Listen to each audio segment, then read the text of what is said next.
6年前发生伫高雄的气爆案，有32个人死亡，321个人轻重伤。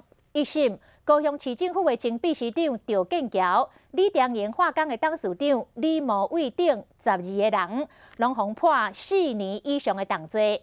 12个被告不服提出着上诉，高雄高分院再起2审，甲李长营化工的董事长李某伟等9个人改判无罪。市府的前秘书长甲其他2个被告判2年到3年半的有期徒刑。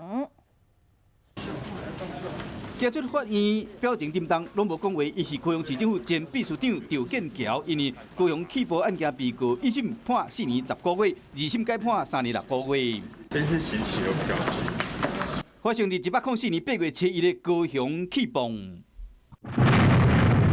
这件好全台湾条件公案以外，造成32人死亡，321个人轻重伤。一审认定高雄市政府厂商拢有疏失，依照业务过失致死罪，重判12名被告，专案进入2审。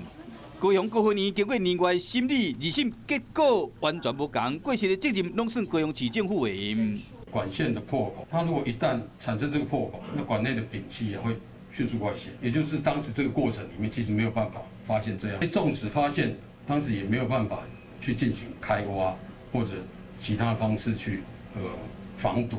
合议庭的法官认为讲，起因是公务人员对公用工程无严格审查先进义务，应该承担过失。厂商无多改变结果，无防止漏开的方式，考量多数被害人拢已经得到赔偿啊，所以讲厂商得到轻判。市政府3名被告2审虽然判期有减轻。对着判决的结果，依然不服，会阁提出上诉。真是稀奇。